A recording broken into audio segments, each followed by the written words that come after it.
Oh my gosh, you guys asked so many good questions.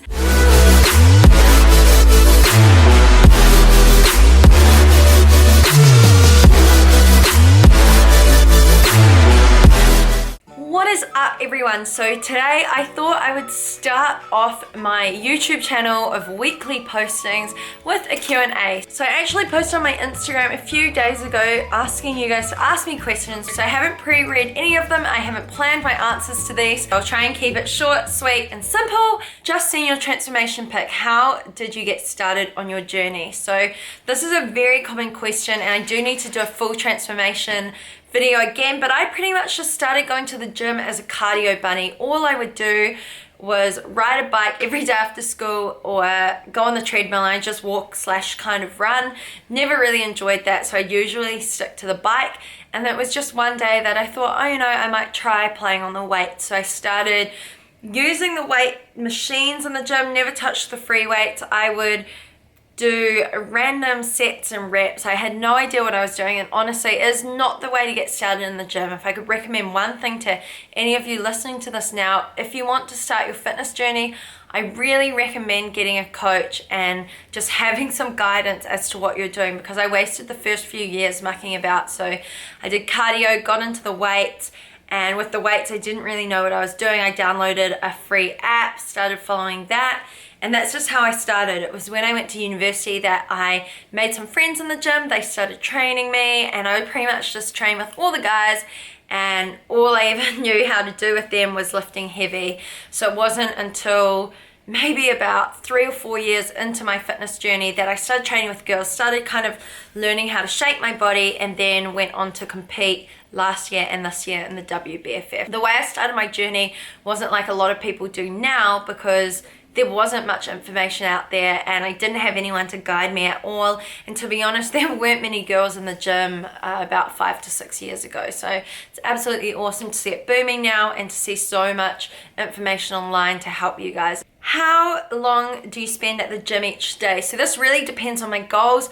Right now I actually find that we'll wake up at about 5:10, I'll head to the gym, and I'm in there from roughly about 5:30 in the morning till almost 7 a.m. So almost an hour and a half, and this is because it's taking into account warming up on a bike for about 10 minutes. You've got foam rolling, warm-up sets as well. So the start of my workout starts with compound lifts, so it's either going to be back squats, hip thrusts, deadlifts, sumo deadlifts, and each of those take a while to warm up into as well. So if say I had a 100 kilo deadlift, I'm going to do sets at maybe 40 kilos, 60 kilos, 80, and then go to 100. So it does take a lot of time for my strength training, but if I was preparing for comp, I'm in the gym no longer than 60 minutes. That's kind of the rough time I would expect people to be in the gym for, no more than an hour, most likely 40 to 60 minutes. And to be honest, you don't need more than that in the gym. Like if you want to get results, you can get results with minimal gym, because a lot of it does come down to your nutrition. But of course, nutrition and training go hand in hand. How long did it take for you to visibly see abs, or how long did it take for you to see progress? So of course my journey was a little bit different at the start. I was kind of mucking about. I didn't have any clear goals in going to the gym. Every single person is going to have a different fitness journey. So if you are going into the gym, you have a clear goal, you have a coach, you know exactly what you're doing, you'll definitely see results.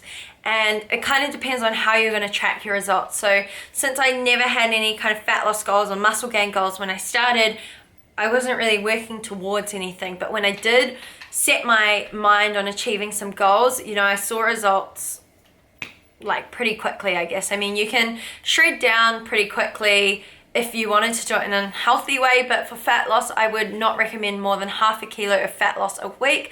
Of course, this depends on your initial fat percentage, because at the start you might lose a lot more fat and then it might start to taper down. I would say that within 30 days you can see some form of result, but it's not about getting a quick fix. You need to be in it for the long run, because we're talking about your health, we're talking about a lifestyle. It's not a diet, it's not a fad thing that you're going to do and then you're going to quickly change around the next month and try something else. You have to find what works for you. Just trust the process and you will get results eventually. I would expect if you're on the right kind of nutrition and training plan, you should see some form of results within around 30 days, and then following on from there, you should continue to progress as well.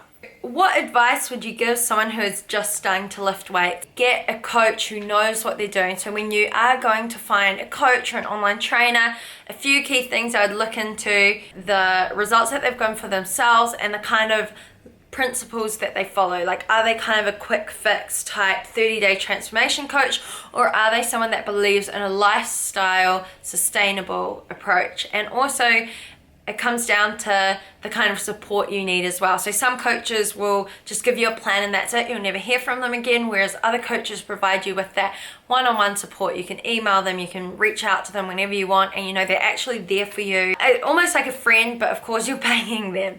So yeah, I think it's very important to get a coach that knows what they're doing so that they can help you. And the point of this is just to take away the guesswork. Like, if you go into the gym, you don't really know what you're doing, you don't really have a plan, it's going to take you longer to see the results that you want. And I think that getting a coach is really an investment in your own health. So Ross and I have been working very hard on some exciting things, and I do have some news to announce towards the end of August. So I hope that you guys will stay tuned, and hopefully I'll be able to help much more of you achieve your goals. My thighs just get super bulky and my booty isn't growing as fast. Help! Lol. So this is very common. I actually struggled from this as well when I started. My quads are very dominant. A lot of the comments I get on my Instagram posts are like, look at your quads, but no one ever really comments on my hamstrings or my glutes. So one of my goals since competing last year was to really grow my glutes and my hamstrings, and again, I'm really working on that now. I'm just chasing those booty gains, and the biggest things that I have found to help me the use of my booty bands. So the reason why I started making Mack booty bands is because I couldn't find any that I really liked and ones that could handle all my training. So I got the Mack booty bands, and I literally will use them every time before I train lower body. If you think about the amount of time that you spend sitting down, like me right now, your glutes are just not active. They're just so used to you sitting around, sitting on the couch, not really doing much. And so it's so important to actually activate your glutes before you train. So I usually do a few of the exercises from my top 10 booty PDF guide, so that when I actually go to lift the weights or to do squats, my glutes are already awake and they're like, oh, hello, let's get working. I definitely find booty bands help. I also have found that doing specific glute building exercises have helped, as well as compound lifts. So I'll do things such as heavy hip thrusts, I'll do frog pumps, I'll do reverse frog kicks. A lot of these exercises are all on my Instagram, so go check out my booty videos there, and I will try and get more workout videos on YouTube. And of course, if your quads are growing a lot more than your glutes, you can of course cut back any of the quad focus exercises. For example, if you wanted to grow your glutes and your hamstrings, then you don't need to be doing a lot of leg extensions, because that is purely focused on the front half of you. Those are probably my 3 tips for building your glutes, as opposed to just getting bigger legs in general. But also just remember that if you do want to build muscle, you need to be in a caloric surplus. So you need to be eating enough for you to actually fuel your body to grow. So for a lot of you, you'll message me asking how you build muscle, but then when I ask you what you're eating, you're not really eating much. All of those tips will help you build your glutes, and hopefully it will take away from building up the thickness of your legs. And also when I'm doing comp prep, I find that sprints can help to lean down my legs. So usually like running sprints will help shred them up. Would you recommend taking meal replacement shakes? I do not recommend taking meal replacement shakes. So the reason why I say this is because I personally prefer to get my calories from whole foods, from foods that are actually going to fill me up, from foods that I enjoy eating, and ones that have macronutrients. When people ask me about meal replacement shakes, I mean, sure, if you're a really busy person and you genuinely just have no ambition to prep your own meals or to be prepared, then of course you can take meal replacement shakes. But if you're taking them because you think that they're going to help you lose weight, then I wouldn't really bother, because the key to losing weight is going to be from your calories in versus calories out, essentially. If you're eating well and you're exercising and you are eating less calories than you burn, you will lose weight. You do not need to go and buy expensive shakes or anything like that. It's the same with protein shakes. Like, do you need protein shakes? Probably not, but they taste good and they make amazing recipes and things. So of course you can have them and you can get your protein from shakes. But when it comes to actual meal replacement shakes, like I would way rather have a 400 calorie meal that's made up of greens, protein, rice, and just a whole meal as opposed to a shake that comes in a tiny shaker. It's just not going to fill me up. My answer for that would be no. If you struggle to eat enough food and you really want to put on muscle and you just can't find a way to get in the calories, then of course you can have a meal replacement shake or add in, oats to your protein shakes and things like that. What's the best way to train your body out of a severe deficit? So I'm guessing what you're referring to is if you've been shredding down for a long time, such as me competing. So I'll usually lean down for about 12 to 16 weeks. That's when you get yourself into a caloric deficit for a long period of time. And of course, once you hit a certain number, like maybe that's going to be anywhere from 1,000 calories to 1,400 calories, you just can't lose any more weight, and you don't want to lower your calories any further because you'll essentially be eating nothing. And let's be honest, we all love food. What you can do is slowly start to build your calories up. This is called a reverse diet. So post competition, in the ideal situation, what I would do is slowly start to increase my calories every week or every fortnight.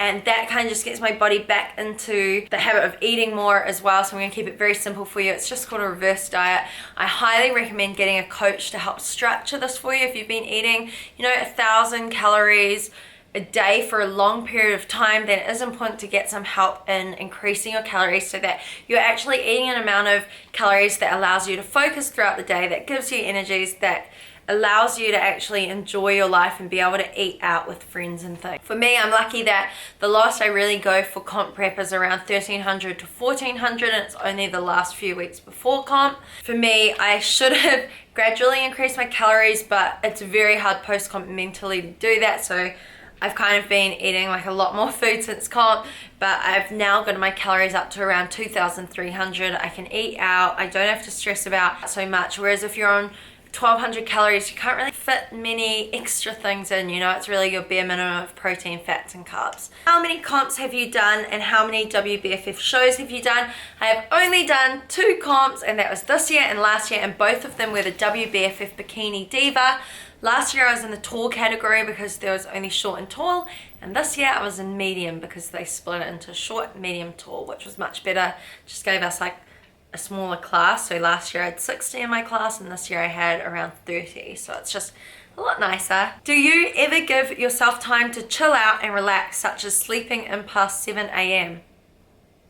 I am a morning person. So a lot of people seem to find it really hard seeing me wake up early in the morning and things on my stories on Instagram. And honestly, like, if you think about it, I probably get the same amount of sleep as most of you, but I just sleep earlier. So I might be in bed at about 8:30 or 9 p.m. and then I'll wake up just before 5 a.m. Our body clocks do wake us up before 5 a.m. and that's just how it is. You get so used to it, you get into a routine. And I personally love to go to bed at the same time and wake up at the same time throughout the week. Whether it's the weekends or not, it doesn't matter. I just stick to the same schedule, and that's what my body likes. And I feel as if that's the best way to do it. How does your body cope with maybe waking up at, say, 7 a.m. if you wake up at 7 in the weekdays, and then you're going to let your body sleep until maybe 10 in the weekends? It just would not work for me. Yesterday and today it's the weekend, and Ross and I were awake, I think, before 5 a.m. both days. If anything, we might stay in bed for a little bit longer on a Sunday, but definitely not past 7 a.m. You wake up, you start your day, you don't give yourself any excuses, any time to hit the snooze button on that alarm. You just get out and start your day. What would you do if you overate carbs and sugars by 200 grams in a day to prevent fat gain? I think this is such a good question because it really depends on your goals. So you have to remember that one bad meal or even one bad day is not going to set you back too far if you consistently eat to your caloric intake day after day after day. It's just that case of, one bad meal is not going to make you fat, just like one good meal is not going to give you abs. With this situation, if, say, I was comp prepping, I had a set date that I needed to look a certain way, and I just had an emotional day where I decided it would be a good idea to eat over, then in this situation I would adjust my calories the next day. So this would mean that I might take back my carbs or fats the next day and try and balance out the caloric intake for the week. For example, if you eat over 400 calories on one day, that's pretty much nothing, 400 calories isn't much at all. Then for the next 4 days, I could just knock off 100 calories each day, or if I wanted to be more severe, I would just whack off 400 calories from the next day, and technically over that week, my caloric intake would be the same. So I hope that doesn't confuse a lot of you, but that is one way to do it. Or the other way to do it is to just accept it and move on. No guilt, no negative feelings towards food, no mean self-talk. Pick yourself up, change your mindset, accept it, eat your healthy meals for the rest of the day, and then the next day go back to pretty much square one, just eating the calories that you're supposed to be having.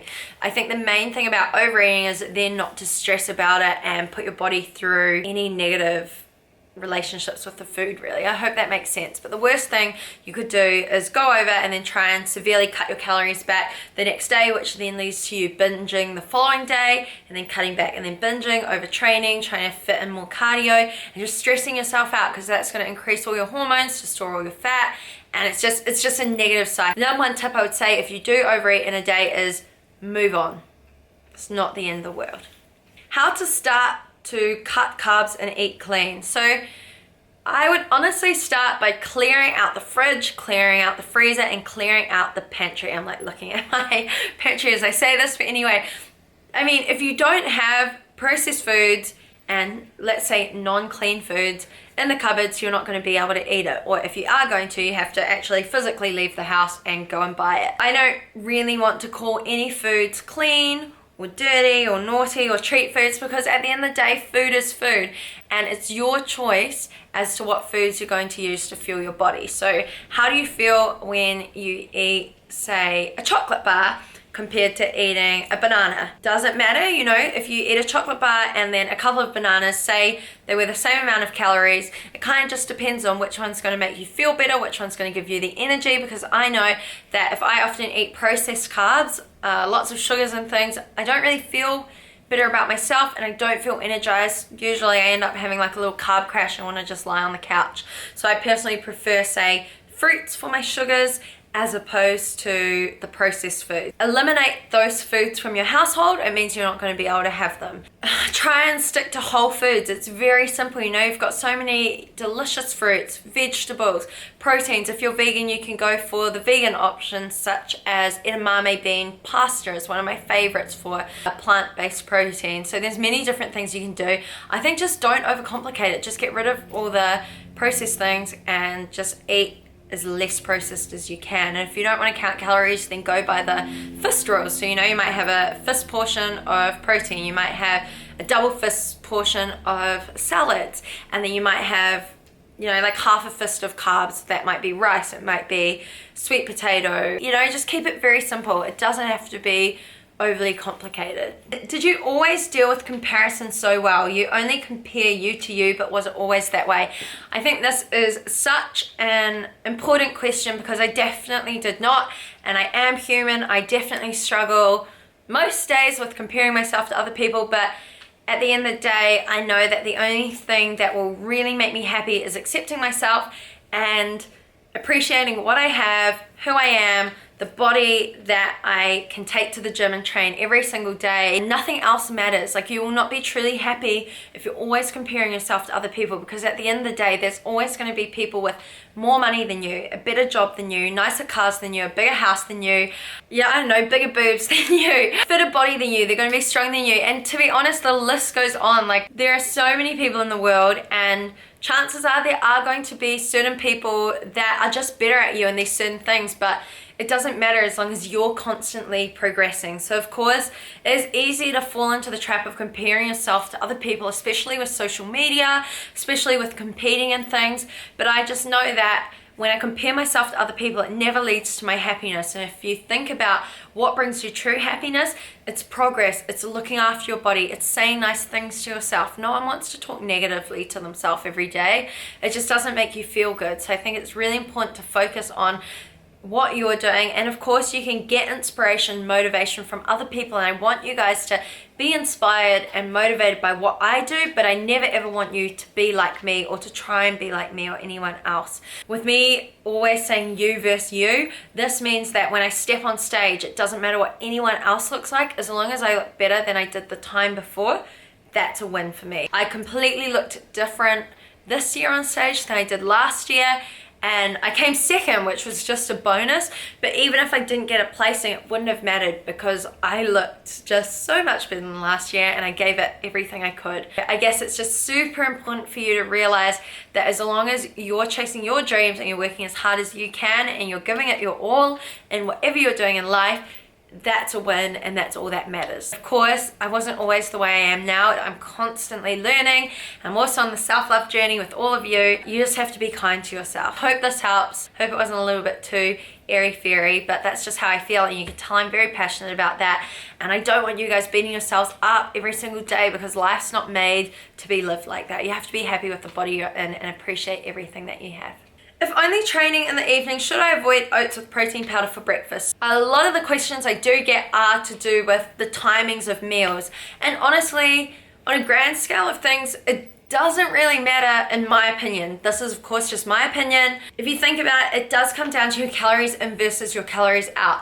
Whether you eat oats and protein powder for breakfast or for dinner does not matter, because they're the same amount of calories. But what you eat in between those two times or for the rest of the day does matter. So if you were eating, say, protein with your oats for breakfast, and then throughout the day you're tracking all your meals, and then you end up eating at a caloric deficit, by the end of the day you will be losing weight. So it really does come down to the calories in versus calories out.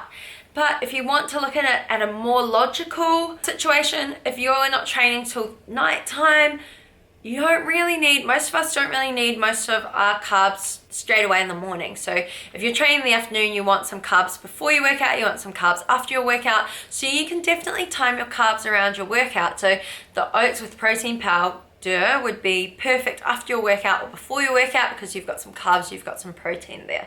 But in saying that, if you absolutely love them and you want to fit them in for breakfast each day, like why not? I mean, you've got some nice kind of less processed carbs, you've got some protein powder, it's going to help you stay fuller for longer. Chances are it might even help you make smarter choices later on in the day, because it helps you stay fuller for longer.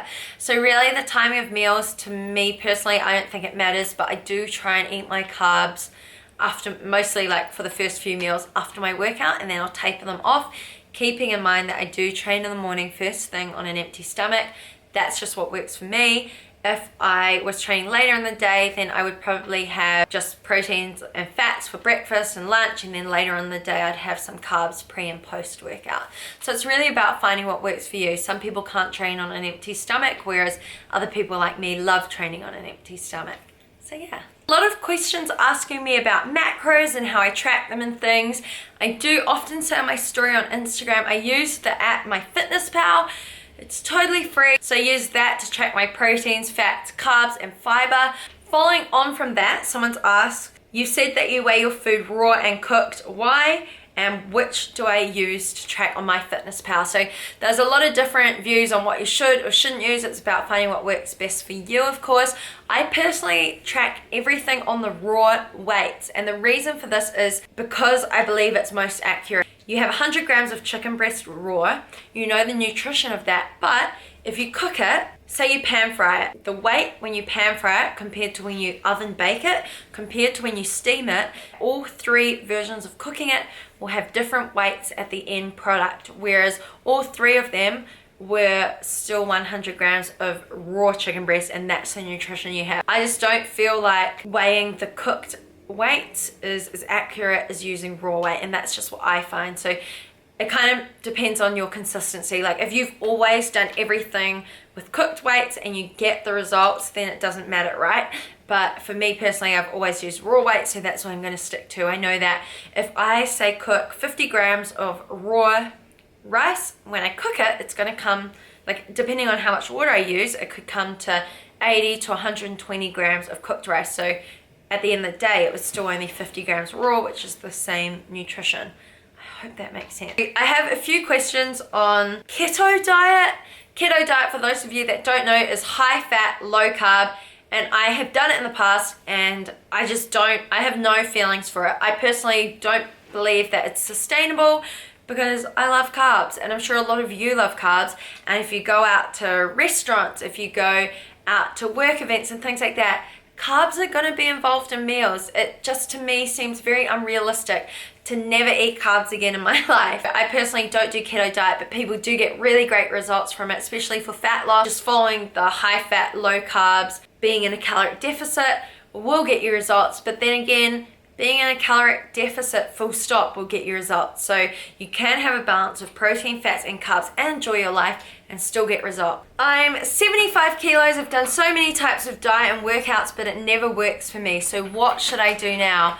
Honestly, if you've been working out, you've been eating well, or what you think is well, and you're not seeing the results that you want, then it is so important to get a coach. I speak to so many people that'll say, you know, they've been training for 5 years and they haven't seen any results. Well, obviously it means that something's not quite going right and you do need to speak to someone. I really recommend going to a coach. At the end of the day, it's an investment in your health. I mean, you're going to the gym and you're prepared to eat the foods that you need to in order to reach your goals, but clearly it's just not working for you. So getting a coach can definitely help. How do I determine my macro split for cutting? This is just a general rule of thumb. If you really wanted to try it out yourself without getting a coach, you could try 40% protein, 40% carbs, and 20% fat. As a female, I'm pretty much almost always over 40 grams of fats because, as you know, fats are important for your hormones. That's a very basic rule of thumb, and I do recommend getting a coach for your nutrition and your training. But if you want to try it out for yourself, you can try that. A lot of the questions here I'm seeing have a common theme, and that is of motivation. What motivated you initially to start training and losing weight? How do you stay so calm and motivated about your goals? I try hard, but I fail mostly. And the other one, how do you keep your motivation when you feel down? And all these questions are so valid, and I really want to talk about motivation, but I think I'm long overdue for a video just solely on motivation. I just wanted to address a few things now quickly so you guys don't feel lost on motivation. So the first one about like what motivated me to lose weight and things like that on my fitness journey when I started out. And honestly, I didn't go to the gym to lose weight. Going to the gym for me was never about how I looked. It only became about how I looked when I started deciding to compete, because you do need to look a certain way. So for me, going to the gym was just about stress relief. It was fun. I made new friends there. It was kind of cool to try out, but it wasn't about looking a certain way or losing weight. And I feel like it's important when you are getting into the gym to just focus on living a healthy lifestyle. Go to the gym because you enjoy it. Go for more walks because you like it. Eat foods that make you feel good, and just keep it very simple. There's no need to kind of overcomplicate it, just like there's no need to overcomplicate your nutrition. How do I stay motivated when I feel down? Honestly, it is not easy. Motivation is not just this constant uphill thing where you're like, yeah, I'm so motivated. Chances are throughout your fitness journey or your life, you're going to be a little bit like this. You're going to have peaks and lows, and those lows really let you appreciate the highs. But on the flip side, if you are feeling really down and you're not feeling very motivated, I think usually it's good, I find, to spend time with your loved ones. So whether that's a partner, your friends, your family, and just people that can remind you how amazing you are, that can pick you up and do things that you love. You know, if you're feeling down and you don't want to go to the gym, then go and do something that makes you happy. For example, I love walking. So if I don't feel like going to the gym, I'll just do something, and that little something can create a snowball effect. My little something might be going for a walk around the block, but that one walk around the block might lead to 2 blocks, 3 blocks, and it just gives me time to think. I usually will, when I'm feeling down, try and think about all the good things in my life and the things that I appreciate. Just try and stay positive. Like, even when you are down, it's okay. You can accept that. You don't have to push yourself if you're just having a down day. But if it's a consistent motivation low, like non-stop, then maybe you need to rethink about your goals. Create a plan. Get someone to help